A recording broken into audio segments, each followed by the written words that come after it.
আসসালামু আলাইকুম। স্বাগত সবাইকে আমার আজকের পর্বে। তৈরি করে দেখাবো খুবই কম সময়ে আর সহজে তৈরি মচমচে সমুচার রেসিপি। এই সমুচাগুলো তৈরি করতে কিন্তু কোনো প্রকার সমুচা শিটের প্রয়োজন হবে না। খুব সহজে আপনারা এই সমুচাগুলো তৈরি করতে পারবেন। কিভাবে খুব সহজে এই মচমচে সমুচাগুলো ঘরে তৈরি করা যায় সেই রেসিপিটাই শেয়ার করেছি। আশা করছি আপনাদের সকলের কাছে ভালো লাগবে। সমুচার বাইরের লেয়ারটা তৈরি করার জন্য প্রথমেই একটা বাটির মধ্যে আমি নিয়েছি 1 কাপ পরিমাপে ময়দা। এর মধ্যে দিয়েছি 1/4 চা চামচ লবণ। এবার শুকনো উপকরণগুলোকে একসাথে ভালোভাবে মিশিয়ে নিচ্ছি। ভালোভাবে মিশিয়ে নেওয়া হয়ে গেলে এর মধ্যে আমি দিয়ে দিলাম 1 টেবিল চামচ রান্নার রেগুলার তেল। আর এই তেলটা অবশ্যই দিবেন, এতে করে সমুচাগুলো ভাজার পর অনেক বেশি ক্রিস্পি হবে। এবার খুব ভালোভাবে এই ময়দার সাথে তেল মিশিয়ে নিচ্ছি। এবার অল্প অল্প করে নরমাল পানি দিয়ে একটা খামির তৈরি করতে হবে। পানিটাকে কিন্তু একেবারে দিবেন না, তাহলে কিন্তু খামিরটা নরম হয়ে যেতে পারে। অল্প অল্প করে দিতে হবে আর খামিরটাকে মাখিয়ে নিতে হবে। আমরা সাধারণত রুটি বা পরোটার জন্য যেভাবে খামির তৈরি করি, এই খামিরটাকেও সেম পদ্ধতিতে তৈরি করতে হবে। এর মধ্যে কিন্তু সফট একটা খামির তৈরি করা হয়ে গেছে। এবার এই খামিরটাকে একটা ভেজা নিংড়ানো সুতি কাপড় দিয়ে ঢেকে রাখবো আধা ঘন্টার মতো। এবার চুলায় একটা প্যান বসিয়ে দিয়েছি। এর মধ্যে নিলাম 3 টেবিল চামচের মতো রান্নার রেগুলার তেল, 3 টেবিল চামচ পেঁয়াজ কুচি। এবার এই পেঁয়াজগুলোকে কিছুক্ষণ ভেজে নিচ্ছি। ভেজে একদম বাদামি করার প্রয়োজন নেই। যখন পেঁয়াজগুলো একটু নরম হয়ে যাবে আর এর মধ্যে হালকা একটা বাদামি রং আসতে শুরু করবে, ঠিক সেই পর্যায়ে আমি এর মধ্যে দিয়ে দেব আদা রসুন বাটা। এখানে প্রায় 1 চা চামচের মতো আদা রসুন বাটা আছে। এবার কিছুক্ষণ ভেজে নিতে হবে, এতে করে আদা রসুনের কাঁচা গন্ধটা চলে যাবে। এবার যে চুলার আঁচটাকে আমি একদম লো হিটে করে দিয়েছি। এবার এর মধ্যে দিলাম আধা চা চামচ হলুদের গুঁড়া, 1 চা চামচ দিয়েছি মরিচের গুঁড়া, 1 চা চামচ দিয়েছি জিরার গুঁড়া, আধা চা চামচ দিয়েছি গরম মশলার গুঁড়া, আধা চা চামচ দিয়েছি লবণ। এবার সবকিছুকে ভালোভাবে নেড়েচেড়ে মিশিয়ে দিচ্ছি। অবশ্যই এই পর্যায়ে চুলার আঁচটাকে একদম লো হিটে রাখবেন, তা না হলে মশলাগুলো পুড়ে যেতে পারে।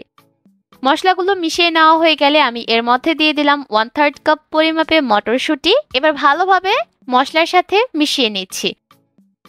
মেশানো হয়ে গেলে আমি এর মধ্যে সামান্য একটু পানি দিয়ে দিলাম মটরশুঁটিগুলোকে সিদ্ধ করে নেওয়ার জন্য। যেহেতু মটরশুঁটি সেদ্ধ হতে খুব বেশি একটা সময় লাগে না, তাই পানিটা কম পরিমাণে দিয়েছি।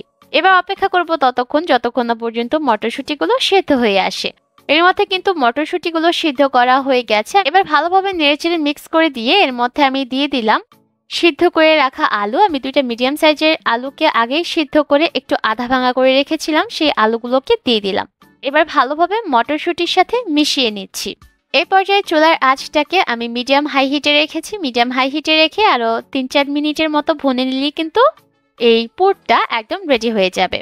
আর একটু চামচের সাহায্যে এভাবে করে থেতলে নেবেন, এতে করে মিশ্রণটা একটু আঠালো হবে আর সমুচাগুলো তৈরি করতে সুবিধা হবে। এর মধ্যে কিন্তু মিশ্রণটা রান্না করা হয়ে গেছে। শেষ পর্যায়ে আমি এর মধ্যে দিয়ে দিলাম 1 টেবিল চামচ ধনিয়া পাতা কুচি। আর দেওয়া হয়ে গেলে ভালোভাবে নেড়েচেড়ে মিশিয়ে নিব। আর ভালোভাবে নেড়েচেড়ে মিশিয়ে নেওয়া হয়ে গেলে এবার এই মিশ্রণটাকে আমি চুলা থেকে নামিয়ে নিব। আলুর পুরটাকে আমি একটা বাটির মধ্যে নিয়েছি আর এবার অপেক্ষা করব এই পুরটা ঠান্ডা হয়ে যাওয়া পর্যন্ত। এর মধ্যে কিন্তু খামিরটা আগের থেকে আরো একটু সফট হয়ে গেছে। এবার এই খামিরটাকে মথে নিয়ে আমি 2টা ভাগে ভাগ করে নিচ্ছি। এবার এখান থেকে একটা ভাগ আমি নিয়ে নিব আর বাকি আরেকটা ভাগ আবারও ঢাকনা দিয়ে ঢেকে রেখে দিব। আমি লেচিটাকে কাউন্টার টেবিলের উপর নিয়ে নিয়েছি আর এর মধ্যে সামান্য একটু শুকনো ময়দা ছড়িয়ে নিয়েছি। এবার বেলুনের সাহায্যে পাতলা একটা রুটি বেলে নিতে হবে। অবশ্যই কাউন্টার টেবিলের উপর ময়দা ছড়িয়ে নেবেন, এতে করে রুটিটা কাউন্টার টেবিলের গায়ে আটকে যাবে না। এর মধ্যে কিন্তু পাতলা করে একটা রুটি বেলা হয়ে গেছে। এবার একটা ঢাকনার সাহায্যে আমি রুটিটাকে কেটে নিচ্ছি। আপনি সমুচাগুলোকে যতটা বড় করে তৈরি করতে চান সে অনুযায়ী ঢাকনাটা ব্যবহার করবেন। আবার চাইলে স্টিলের গ্লাসও ব্যবহার করতে পারেন। রুটিটা কেটে নেওয়া হয়ে গেলে এবার সাইডের অংশগুলোকে তুলে নিচ্ছি। একটু সাবধানে তুলতে হবে যাতে করে রুটিগুলো ছিঁড়ে না যায়। এবার টুকরা করে রাখা রুটির থেকে একটা রুটি নিয়ে নিয়েছি আর এর মাঝে যে আলুর পুর তৈরি করে রেখেছিলাম সেই আলুর পুর অল্প একটু করে দিয়ে দিলাম। এবার রুটির চারি সাইডে একটু পানি লাগিয়ে দিচ্ছি। পানি লাগিয়ে দেওয়া হয়ে গেলে এবার সামনের অংশ দুইটাকে একসাথে আটকে দিয়েছি আর ভালোভাবে সিল করতে হবে, এতে করে ভাজার সময় আর খুলে যাবে না। এবার পিছনের যে অংশটা সেই অংশটাকে টেনে এনে মাঝে আটকে দিতে হবে। তারপর 2 সাইডের অংশগুলোকেও ভালোভাবে আটকে দিতে হবে। ব্যাস তৈরি হয়ে গেল সহজ ভাজে একটা সমুচা। একইভাবে করে আমি আরো একটা সমুচা আপনাদের তৈরি করে দেখাচ্ছি। তার জন্য রুটির মধ্যে আবারও পুর নিয়ে নিয়েছি আর চারি সাইডে পানি লাগিয়ে দিয়েছি।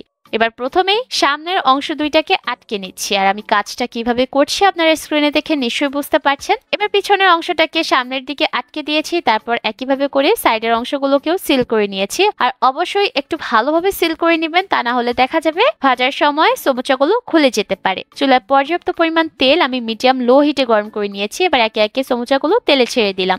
আর আপনারা দেখতেই পাচ্ছেন সমুচাগুলো তেলে ছাড়ার সময় কিন্তু তেলটা খুব বেশি গরম না, আর এরকম হালকা গরম তেলেই কিন্তু সমুচাগুলোকে ছাড়তে হবে। এতে করে দেখা যাবে সমুচার বাইরের লেয়ারটা অনেকটা মসৃণ হবে আর এগুলো ভাজার পর অনেক বেশি ক্রিস্পি হবে। যখন সমুচাগুলো তেলের উপর ভেসে উঠবে তখন চুলার আঁচটাকে মিডিয়াম লো হিটের থেকে বাড়িয়ে মিডিয়ামে করে দিতে হবে। আর মিডিয়াম হিটে রেখে এভাবে করে উল্টে পাল্টে ততক্ষণ ভাজতে হবে যতক্ষণ না পর্যন্ত এর মধ্যে সুন্দর লালচে বাদামি রং চলে আসে। আর অবশ্যই একটু এভাবে করে উল্টে পাল্টে দিবেন, এতে করে প্রতিটা সাইড থেকেই সুন্দর রং আসবে। এর মধ্যে কিন্তু সমুচাগুলো ভাজা হয়ে গেছে, আর এই সমুচাগুলো ভেজে নিতে আমার প্রায় 13 থেকে 14 মিনিটের মতো সময় লেগেছে। এবার এই সমুচাগুলোকে চুলা থেকে নামিয়ে আমি একটা স্ট্রেনারের উপর নিয়ে নিব, এতে করে এক্সট্রা তেল ঝরে যাবে। আমার চ্যানেলে কিন্তু আরো একটা সমুচার রেসিপি দেওয়া আছে, আর সেটা আমি হোটেল স্টাইলে তৈরি করে দেখিয়েছি, তবে আজকের রেসিপিটা আমি ইনস্ট্যান্ট ভাবে তৈরি করেছি। আর এই সমুচাগুলো কিন্তু খুব সহজে ঝটপট তৈরি করে আপনারা সার্ভ করতে পারেন, দেখবেন ছোট বড় সকলের কাছেই ভালো লাগবে। একটা সমুচা আমি আপনাদের ভেঙে দেখাচ্ছি, আর দেখতে পাচ্ছেন এটার বাইরের লেয়ারটা কতটা ক্রিস্পি হয়েছে, আর এই ক্রিস্পি ভাবও কিন্তু অনেকক্ষণ পর্যন্ত বজায় থাকে। আশা করছি আমার আজকের রেসিপি আপনাদের কাছে ভালো লেগেছে। আজ তবে বিদায় নিচ্ছি, আল্লাহ হাফিজ।